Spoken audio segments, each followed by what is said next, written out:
think it's been well pointed out by now that the military effectively can't go to war without contractors. You know, it's sort of like the American Express card. You know, military can't go to war without them. You know, they can't leave them home. They have downsized significantly since the end of the Cold War. If you go back 20 years, 2/3 of what the Pentagon spent money on in its contracting, 2/3 of it was hardware. Planes, tanks, missiles, guns, boots, uniforms, whatever it might be. That's what they bought from contractors, as armies have always bought from contractors. Since the middle 80s, things have started to change. And in the early 90s, it basically flipped, and half of the money was suddenly going out not to pay for goods, but to pay for services.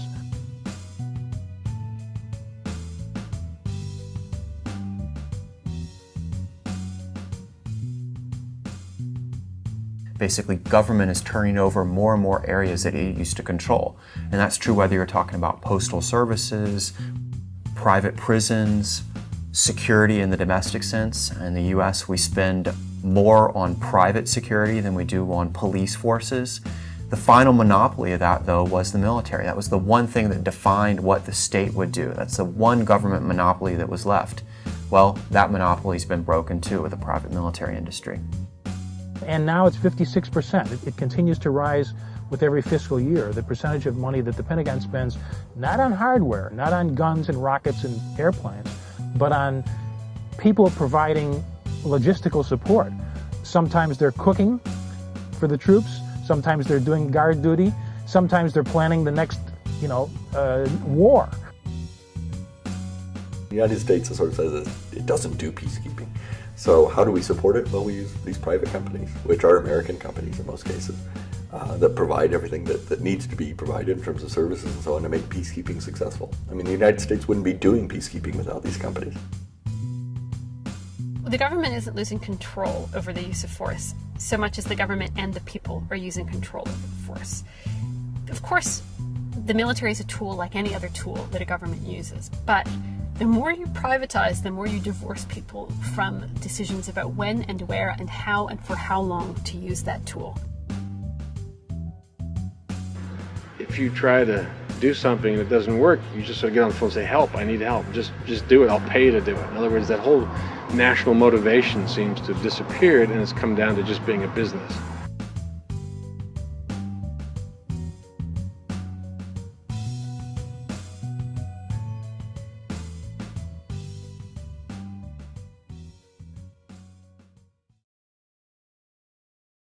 After all, one of the big points of discussion here has been, why do we do so much of this? What is it that's leading the military to do so much more with private contractors that formerly would have been done in-house, so to speak, with the military itself? Is it cost? Is it something else? I think a lot of it has been the changing nature of warfare. It used to be lots and lots of people in trenches and infantry was winning wars. Now with the technological warfare that we have, with the shock and awe campaigns, there's a sense that you can do it technologically and you can do it with expertise. And so that becomes the most important part, not the manpower, not the forces that you can put in the field. Now, that had something to do with it. But there was something else going on that had a big effect on making the Pentagon go out of the door for more of their work, and that is the feeling in Washington that we've got to do something to hold down the size of government. And they've done that. They've basically, it's taken many different guises. Al Gore was talking about reinventing government. Well, what that really consisted of in a lot of cases was stopping government employees from doing things they used to do and hiring someone else who's not a government employee to do the same thing, often for more money. All these companies are a reflection of the wave of privatization and outsourcing, which has been sort of sweeping Western countries, if not the world, for a couple of decades, dating back to the days of Ronald Reagan and Margaret Thatcher. Governments, nation states want to provide a service, whether it be a service within their own borders, whether it be a service outside their borders. And they then have the choice, do you employ people directly or do you subcontract? And what we've seen with the military services is over the last 10, 15 years, an increasing amount of outsourcing. we didn't want to have a whole bunch of people just sitting around in case we needed to go off to Somalia or to Grenada or whatever.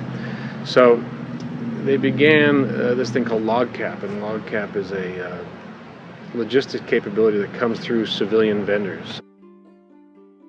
LogCap contract, which is this massive military support contract that was designed back during Dick Cheney's stint as Secretary of Defense. It was actually an institutional decision on part of the military to actually look at ways of reducing the military, the peace dividend. So Cheney, as the head of the Pentagon as the Secretary of Defense, was tasked with that. The company he turned to was a company that had done a lot of military contracting in the past and was in fact somebody that one might logically assume could do something like that, and that was Halliburton. The way that it was designed was to be an overarching, all-encompassing contract for all of the military's needs in any given contingency. So depending on where they deployed and when, this one company who won this contract would be there too. Brown and Root was hired to design the contract, to literally outline the proposal of what this thing would look like, how much it would cost, how the contingencies would be put in place. They said, this is what you need to do. You need to be able to move 10,000 people, move them into these prefab bases. There's in fact something that, in parallel with this, the U.S. Research Division in Natick, Massachusetts, had come up with the idea of a base in a box. It's called Force Provider.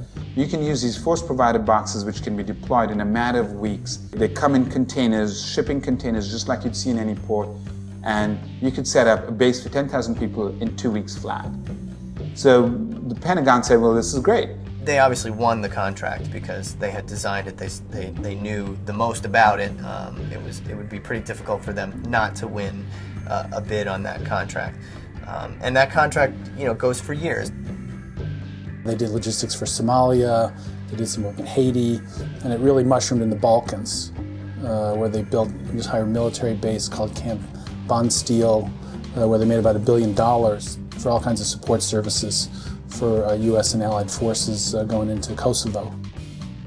What has ultimately happened since then is, Dick Cheney became the CEO of one of the biggest contractors that provided those services just a few years after he sort of got the ball rolling in that direction.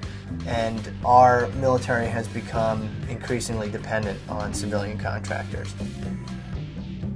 There needs to be an understanding of how dependent we have become on private contractors.